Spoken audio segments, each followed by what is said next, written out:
நீதிமொழிகள் 1:7. கர்த்தருக்கு பயப்படுதலே ஞானத்தின் ஆரம்பம். மூடர் ஞானத்தையும் போதகத்தையும் அசட்டை பண்ணுகிறார்கள். நீதிமொழிகள் 1:7.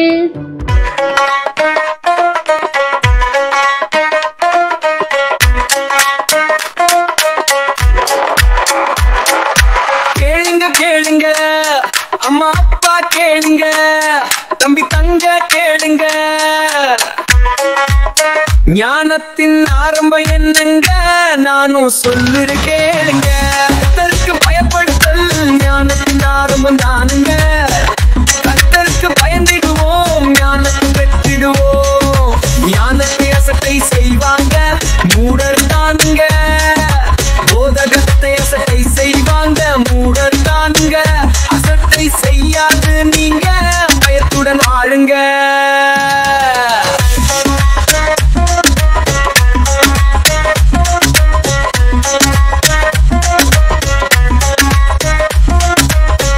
ஞானத்தை பெற்றிடுங்க, கர்த்தரிடம் தாங்க. ஞானத்தை பெற்றிடுங்க, வாழ்க்கையில் உயர்ந்திடுங்க.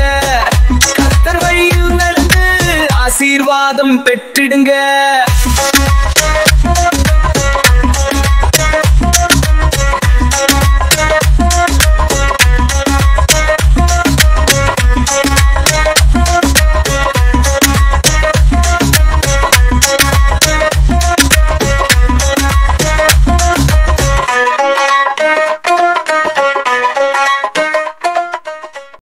ஒரு அழகான கிராமத்துல அருள் அப்படின்னு ஒரு குட்டி தம்பி இருந்தான். அந்த குட்டி தம்பிக்கு ஓவியம் வரைகிறது அப்படின்னா ரொம்ப பிடிக்கும். அவன் அழகான ஓவியங்கள் வரைவான். அவனுக்கு என்ன ஆசை அப்படின்னா, அவனோட கிராமத்துல வருஷம் நடக்கக்கூடிய ஓவிய போட்டியில ஃபர்ஸ்ட் பிரைஸ் வரணும் அப்படின்றது ஆசை. அங்க இருக்கிறவங்களும் அவனுடைய பெயிண்டிங்கை பார்த்து கண்டிப்பா நீ ஃபர்ஸ்ட் பிரைஸ் வருவ அப்படின்னு சொல்லுவாங்க. அப்ப ஒரு நாள் அந்த கிராமத்துக்கு சுந்தரம் அப்படின்னு ஒரு ஓவியர் வர்றாரு. அவரு ரொம்ப அனுபவம் மிக்க ஓவியர். அவர் நிறைய ஓவியங்களை வரைஞ்சிருக்காரு. அவரு இந்த அருள் பையன் வரைகிறத பார்த்துட்டு அவனுக்கு சில அட்வைஸ், அதாவது அறிவுரைகள்லாம் சொல்லலாம், புத்திமதி சொல்லலாம் அப்படின்னு சொல்லி அவன்கிட்ட பேச போறாரு. ஆனா அருள் என்ன பண்ணா தெரியுமா, நீங்க எதுவுமே எனக்கு சொல்ல வேண்டாம், எனக்கு எல்லாமே தெரியும், கண்டிப்பா நான் தான் ஃபர்ஸ்ட் பிரைஸ் வருவேன், நீங்க எனக்கு எந்த அட்வைஸும் சொல்ல வேண்டாம், எந்த அறிவுரையும் சொல்ல வேண்டாம் அப்படின்னு அவர்கிட்ட நோ அப்படின்னு சொல்லிட்டு அவன் அங்க இருந்து போயிடுறான். சுந்தரமும் சிரிச்சுக்கிட்டே போயிடுறாங்க. அப்போ அவன் ஆசைப்பட்ட அந்த ஓவிய போட்டி அவங்க கிராமத்துல நடத்த போறாங்க. அருளும் ரொம்ப ஆசையா கலந்துக்கிட்டான். ஆனா அவனோட ஓவியத்துல ஒரு உயிரே இல்லாத மாதிரி இருந்துச்சு. அந்த போட்டியிலையும் அவன் என்ன பண்ணல, ஜெயிக்கல. இன்னொரு ஒரு பையன் தான் அந்த போட்டியில ஜெயிச்சான். இதுக்கப்புறம் அருளுக்கு மனசு ரொம்ப கஷ்டமாயிருச்சு. அதனால அவன் அங்க ஒரு மரத்தடியில சோகமா உட்கார்ந்துட்டு இருந்தான். இத பார்த்த சுந்தரம் அவன் கிட்ட போய், இங்க பாருப்பா, நீ என்ன ஆனாலும் சரி, மற்றவங்க கொடுக்கக்கூடிய அட்வைஸை நீ என்ன பண்ணக்கூடாது, நெக்லெக்ட் பண்ணக்கூடாது, நீ கவலைப்படாத, நான் உனக்கு சொல்லித்தரேன் அப்படின்னு சொல்லி அவனை அங்கிருந்து கூப்பிட்டு போனார். அப்போ நம்ம குட்டி அருளுக்கு அப்பதான் புரிஞ்சிச்சு நம்மளுக்கு என்ன பண்ணணும், இன்னும் இந்த ஓவியம் வரைகிறதுல பயிற்சி வேணும் அப்படின்னு. ஸோ அவன் என்ன பண்ணான் தெரியுமா, டெய்லி அந்த சுந்தரம் அங்கிள் கிட்ட அவன் கத்துக்க ஆரம்பிச்சான். அவரும் அவனை நல்லா ட்ரெயின் பண்ணாங்க. அவனுக்கு எப்படி ஓவியம் வரையணும், ஓவியத்துல இருக்கக்கூடிய சின்ன சின்ன விஷயங்கள், இது எல்லாமே சொல்லி கொடுத்தாங்க. அவனும் ரொம்ப தாழ்மையா அவர் என்ன சொன்னாலும் அதை கேட்டு அந்த மாதிரியே அருளும் வரைய ஆரம்பிச்சான். இப்போ அடுத்த வருஷம் அதே ஓவிய போட்டி அவங்க கிராமத்துல நடக்குது. இந்த முறை அருள் ரொம்ப கான்பிடென்ட்டா, ரொம்ப தைரியமா சுந்தரம் சொன்ன எல்லா விஷயத்தையும் மனசுல வச்சுட்டு ஒரு அழகான பெயிண்டிங் பண்றான். அண்ட் இந்த வருஷம் அவன் தான் அந்த போட்டியில ஜெயிக்கிறான். அது மட்டும் இல்லாம அவன் ஜெயிச்சதுக்கு அப்புறம் ரொம்ப சந்தோஷமா சுந்தரம் அப்படின்றவனை பார்த்து அவனோட நன்றிய தெரிவிக்கிறான். இந்த கதை உங்க எல்லாருக்கும் பிடிச்சிருந்துச்சா குட்டீஸ்?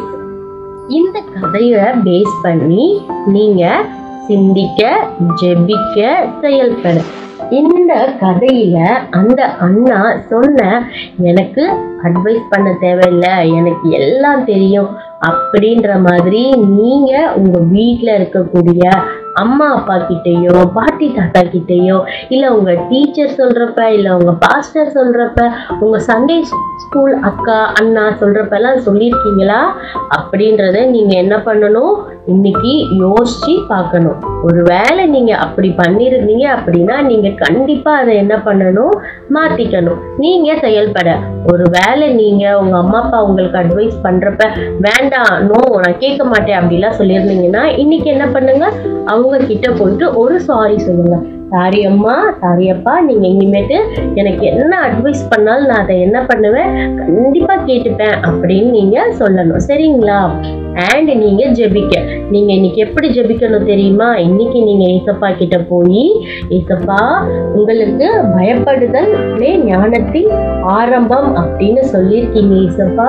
நான் தினமும் எந்த விஷயம் செஞ்சாலும் உங்களுக்கு பயந்து நான் ஞானத்தோட செயல்பட எனக்கு உதவி செய்யுங்க. அது மட்டும் இல்லாம நான் என்ன பண்ணக்கூடாது, ஞானத்தையும் போதகத்தையும் ஒருபோதும் அசட்டை பண்ணாதபடி என்ன நீங்க பாதுகாத்துக்கோங்க ஏசப்பா அப்படின்னு சொல்லி மறக்காம பிரேயர் பண்ணும். ஓகேவா குட்டீஸ்? கர்த்தருக்கு பயப்படுதலே ஞானத்தின் ஆரம்பம்.